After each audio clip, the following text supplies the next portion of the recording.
Hello Dino Peeps, I'm sitting here with my bowl of ramen and I'm thinking. When I made my Yi Ling video before I tested the taming out in the open, I tested a bunch of traps in which I could enclose myself to protect myself from the dive bombing. But I ran into several problems. Because of that, I deemed traps in my taming video as unsuitable. But you came to me and said, no, silly.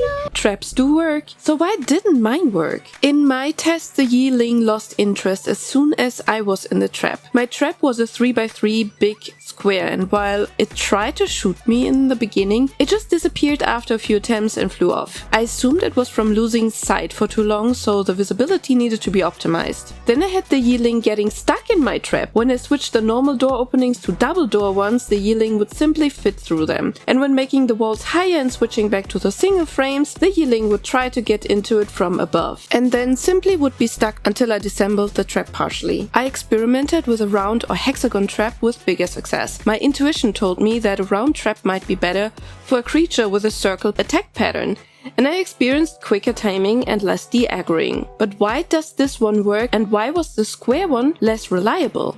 I decided to look into it. But there were still a few kinks I had to work out because I still had some annoying issues.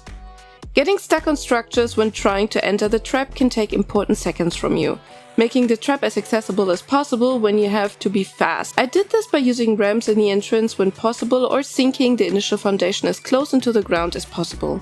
It also doesn't help anyone if too many parts are needed to build the trap, as I want it to be picked up after taming. Traps shouldn't need too many structures, so you can have a trap kit with you or on your dino if you want to tame something spontaneously, especially as the Plan Z grenades are already heavy enough to carry. One thing that is an issue and that no trap in the world can fix is the issue that enemy foundations on multiplayer servers will block the building. Not a problem in my testing single player, of course, but the reality on multiplayer servers, and especially official, is different to this one. You can't just simply put a trap down if too many people are around, and this is something that can't really be fixed, as it would require me to find a way to get around enemy foundation restrictions. A mobile trap could be helpful here. I tried the trap on a Zeppelin to see if that helps as a mobile trap, but the Yi Ling does focus on the Zeppelin over the player in the trap, so a raft and then luring it down to the raft might work better than a Zeppelin. But as I wanted to understand why the round trap now was better than the square one, and giving you more reasoning than just my personal intuition, I figured I'd do some sciencing. I just put that up as a joke. That's probably the hardest geometry equation in the world. So why does it lose interest so often in the square trap in my attempts? I figured it must have something to do with the visibility it has on me. The more it sees me, the more reliable it has aggro on me. But does the round one make me be more seen? I made a scaled drawing of the trap including the door openings and the distance the Yi Ling is away from me to see the visibility space it has. For the square one, the Yi Ling has 8 spots where it's visible for the 8 door holes. For the hexagon, it has 6 evenly spread ones for the 6 door holes. I calculated it and the round one had slightly more visibility, but not enough to justify the big difference I noticed. So I thought maybe it is because it switches so often between line of sight and blocked view that it gets confused and messes up the programming logic. There are less switches on the round trap. It seemed unlikely, but I went back to testing in-game anyway because that's something you can find out easily. And while the Yi Ling tried its hardest to hit me in the square trap, it just wouldn't. In full Stormtrooper mood, it would just basically hit everything but me. I went into the round trap again, and then I noticed something. If it hit me the first time, it would hit me every single time after. But if it didn't hit me the first time, it also wouldn't hit me after. And then I counted how many attacks it does per round, and it does 6 attacks, rarely 7. That means if it hits you the first time, the next hits align perfectly with the door openings of the round trap. It won't de-aggro because it was able to hit you, and it will do its normal swoop attack and get stuck on the doorway as we want it to. And that makes the round hexagon trap the ideal choice for a trap shape, as it aligns with the attack pattern of the Yi Ling and has the openings at the right positions as the Yi Ling needs them to be when flying around you. It still can also pack you inside, which I figured might be an internal anti-trap check to see if you are reachable to the Yi Ling, as I had them wander off after not being able to pack me. Shielding the pack is still counting as a pack as it has contact to you. Not being reachable will de-aggro it in some cases immediately. I sometimes had the issue that it would fly into the trap from above, especially in areas that don't have a nice open space like this one here.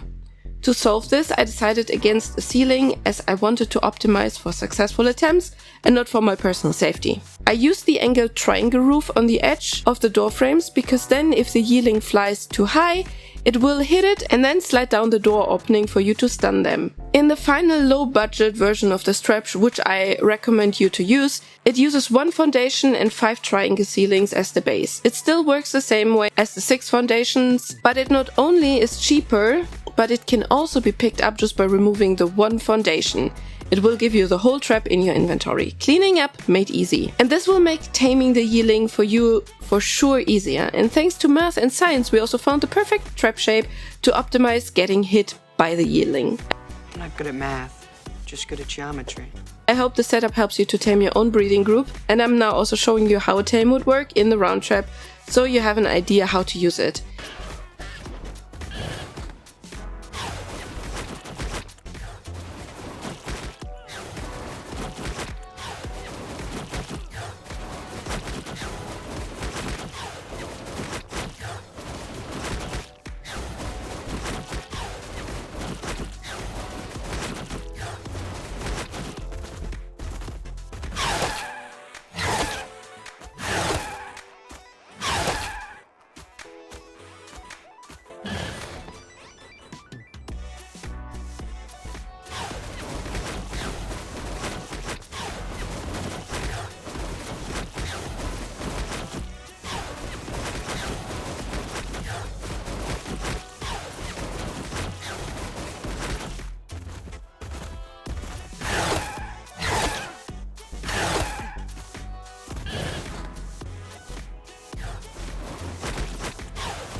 If you need further explanation, check out this video as it explains everything important about the taming itself to you. Thank you for watching and see you later. Bye!